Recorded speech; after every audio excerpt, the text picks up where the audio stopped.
Hey everybody, welcome to my channel. My name is Brian.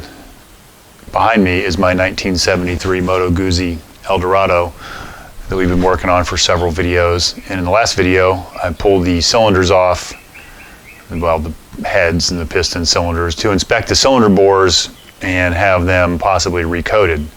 So I sent the cylinders off to have them replated, where Nicosil plated, to keep the chrome from coming off, flaking off, destroying the engine.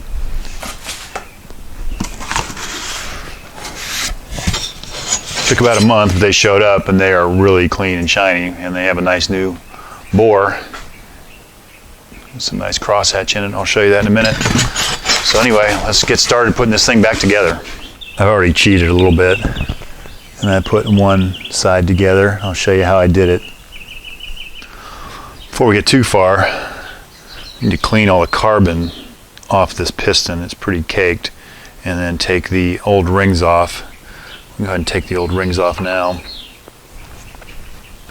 The guy I used to work with gave me this piston ring expander. We'll see if that'll work on getting these off. I pulled them off the first piston by hand.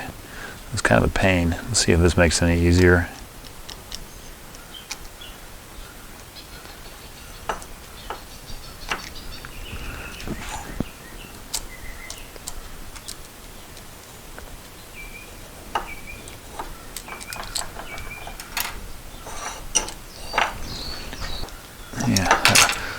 Oil ring's a little wide to fit in there. I think I used these on the first one.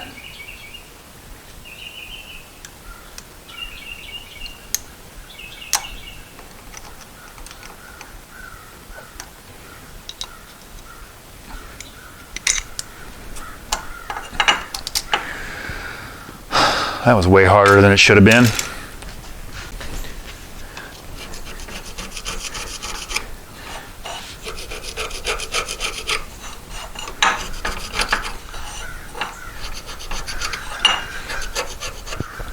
These pistons do have a front arrow in them once you get down below a carbon.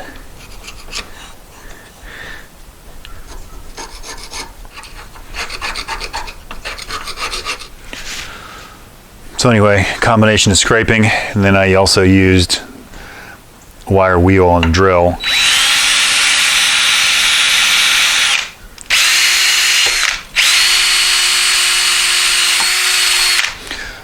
And we'll get that clean. So that piston's about as clean as I'm interested in getting it. I suspect that today's fuel won't leave as many carbon deposits. I guess we'll find out.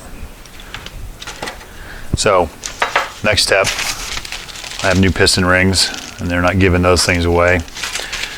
You want to set your ring gap. The compression ring is 0.3 to essentially 0.45 millimeters. Oil 0.25 to 0.4, and then there's the associated imperial measurements. That's what I got on the left-hand cylinder. Guess we can just start an order down the hole with the oil ring. This one on the other one was marked top somewhere, right there, top. So we can go ahead and slip that down in the bore, and then use the piston to square it up. It should be square enough to measure. I've already dished out all the appropriate feeler gauges. So for the oil ring, it is basically 10 thousandths to 16 thousandths. So we'll start with 10.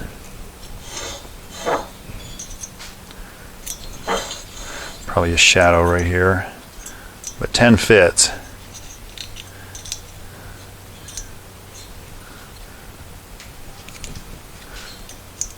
11 fits.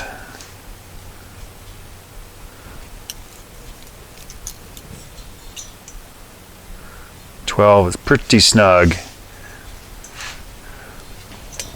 So we're going to call that one 11 and write that down for future reference.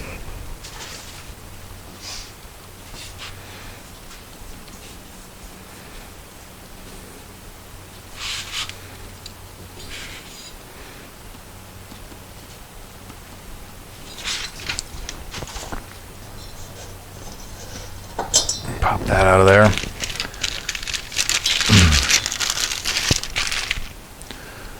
The middle compression ring, I don't know if you can see that, but it has kind of a step on it. That step goes towards the bottom. It doesn't really say, I just did it in order I took them out. Or that's how they were on the old pistons. Or these pistons, the rings I took out. So the compression ring, let's see, we ended up being 13 thousandths on the other one. So we'll check that. 11.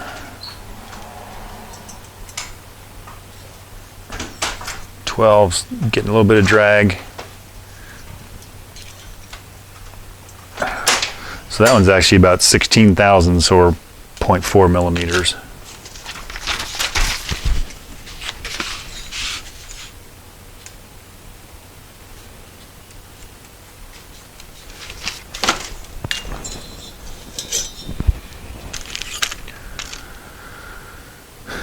Next is the top compression ring, and it appears to be symmetric. There's no indication which side's top. Sometimes it'll say top, or it'll have a dot or something to indicate it, but this appears to be universal. Now on the other side, this was the one that was too tight and I had to file.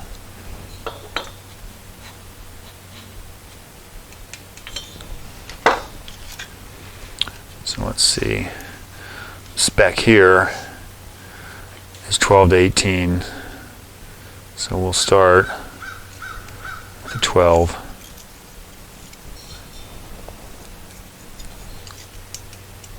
And it does not go. So I'm going to have to file this one also.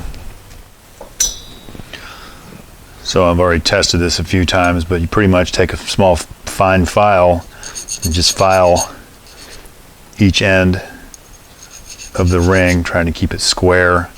And then when you're done, you want to make sure you don't have a burr on the edge, or that'll scar your cylinder up. So you just gotta make sure it's knocked down.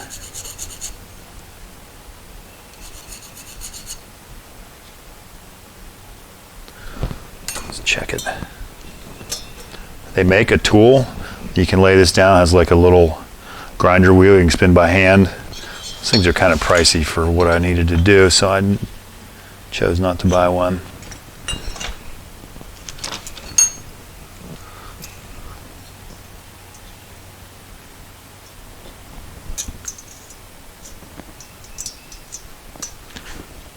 Fourteen's a little tight.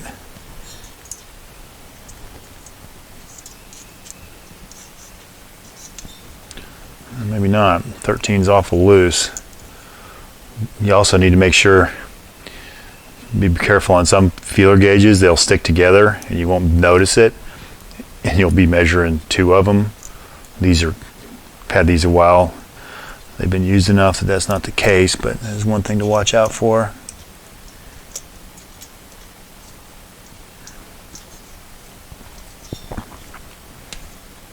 And these, of course, are a little bit rusty. You don't want that either because you're measuring rust. So actually, I am going to call that one 14 thousandths, which is what our other side ended up being. So we'll record that.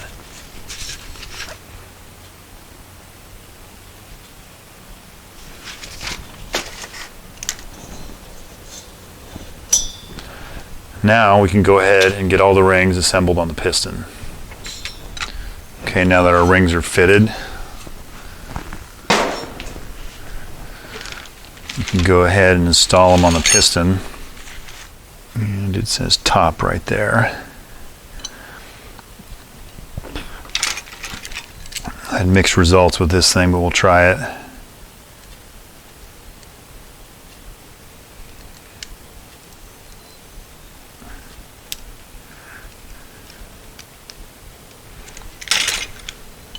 We'll try it old school. We'll just go like this.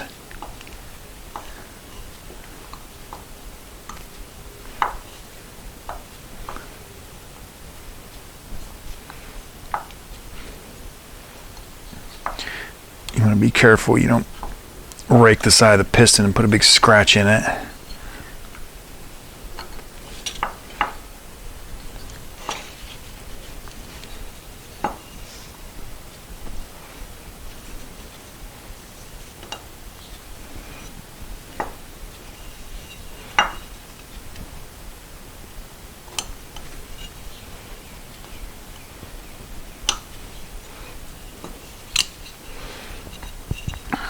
So there's that.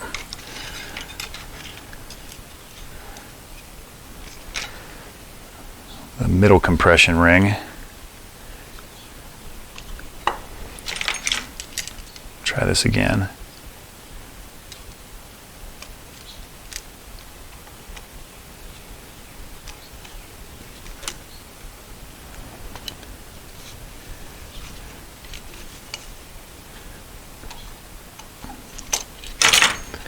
That worked pretty well. And the top compression ring.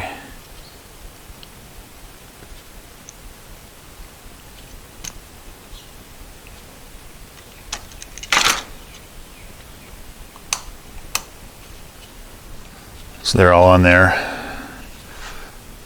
I'll probably go ahead and clock them now. Front of the pistons that way. The other one I put the oil ring, the gap at the bottom.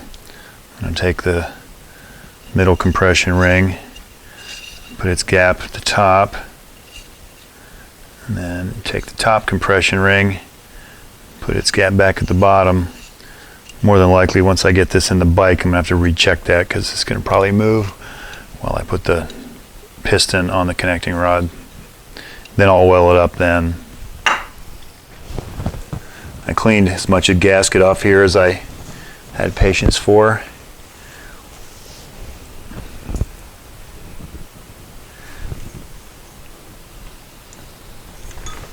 So now I need to rotate the engine, get this connecting rod up, and not push the other cylinder off.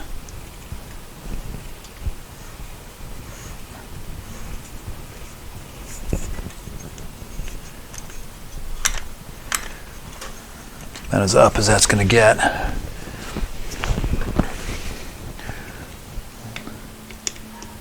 Shoot a little motor oil on the small end of the rod. Put some in the piston.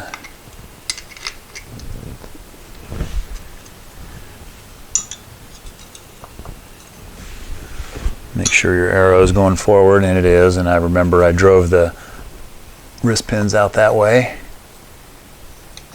So now we need to give this some taps and get it started.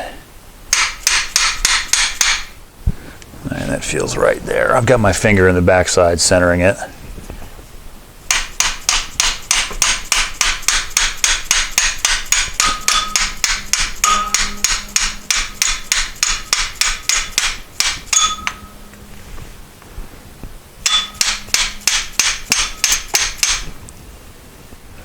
This probably isn't the most appropriate tool, but it'll do the job.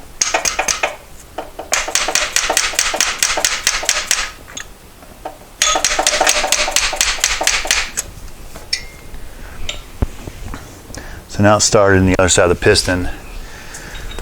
I need to find that circlip and get it put in there. So there's the circlip for this piston, at least one of them. I'll put it in the back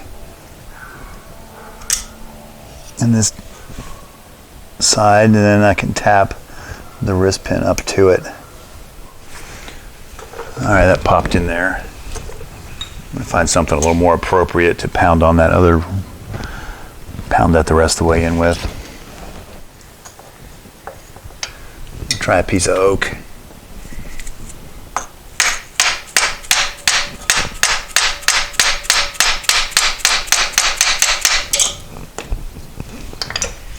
Still have a little bit to go.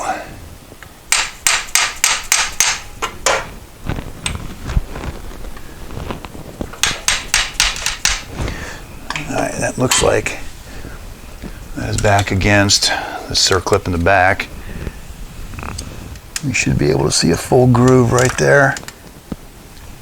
It looks like we can.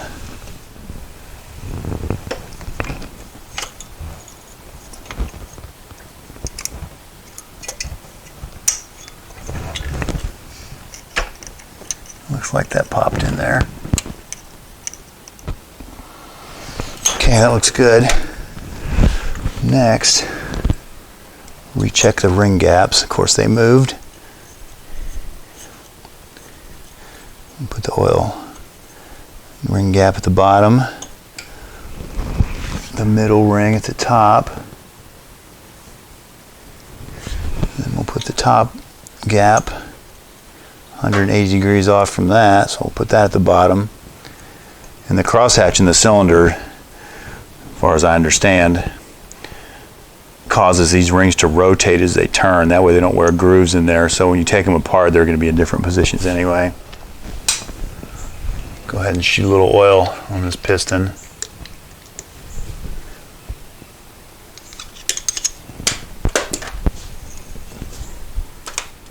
So on this type of engine, you need a ring compressor that you can take apart and take off.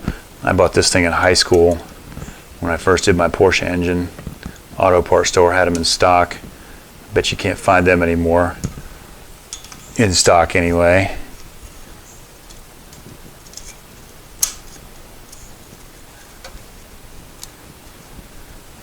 So with the way these studs are arranged, you kind of just have to pick where you want to be and hope it'll squeeze it all the way.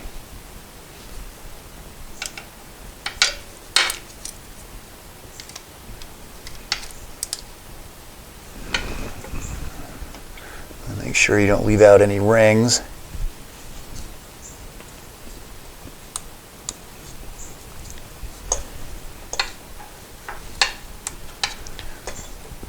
Okay, that should be tight. Take our cylinder, there you can maybe see the crosshatch I was talking about down in there.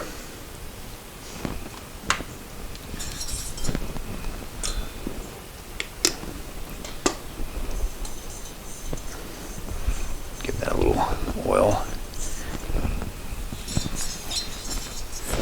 Now I need to take all this back apart and put the base gasket on there. So this base gasket goes down, seals the block to the cylinder, and it is not symmetric. There's a hole right there that needs to be left open. I'm assuming that is for oil drain back, but you can get this on with the piston already on there.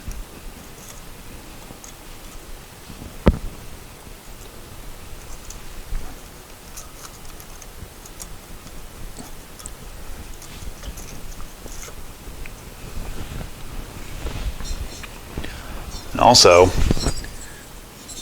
the top and bottom cylinder studs that are shorter, they are actually open to the fins. So they also have chamfers on them. I don't know if you can see that compared to the other ones. They get an O-ring at the bottom also. So that O-ring just slides down over the stud.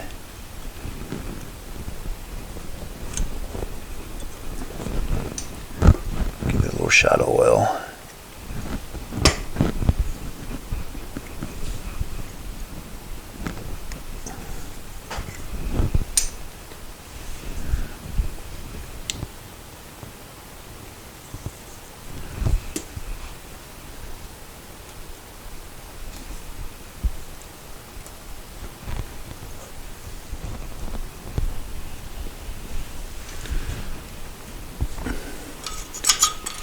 Now let's try the ring compressor again.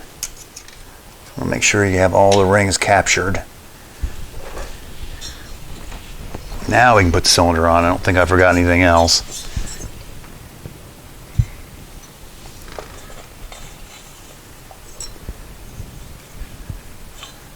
Line up the cylinder and the piston. And we should hear the rings pop out and pop into the cylinder.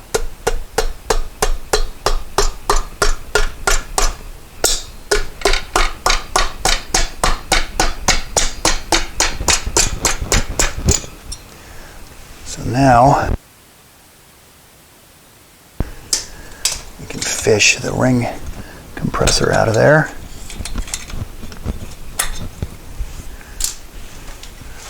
Shoot a little more oil in the cylinder.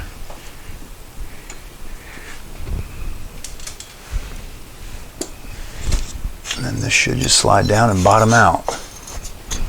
There we go.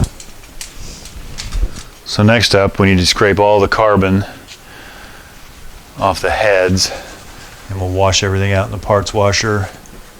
And then it's pretty clean inside, but we'll wash that out too and get the heads put on.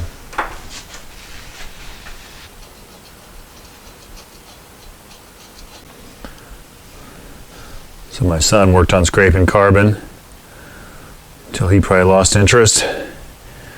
Flipped them over here in the parts washer and filled them up with parts washing fluid. And they have been sitting there for a couple hours and they're holding fluid, so I believe the valves to be fine. So I'll do a little more cleanup and we'll work on getting those back on the engine.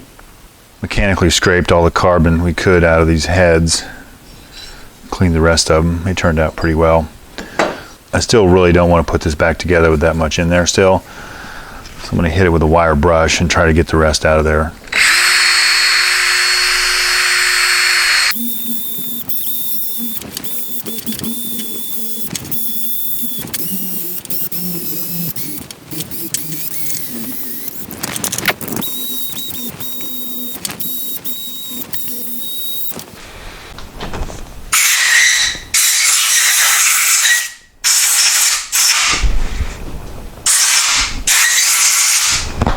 I could likely go in here and pull the valves out and really clean it thoroughly, but I think we're probably good enough. I think that's still some residual parts washer fluid, which in this case is mineral spirits oozing out of there.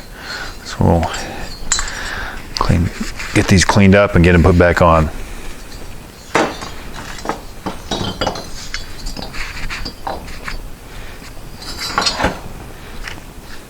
So this video is getting kind of long. I think we'll end it right here.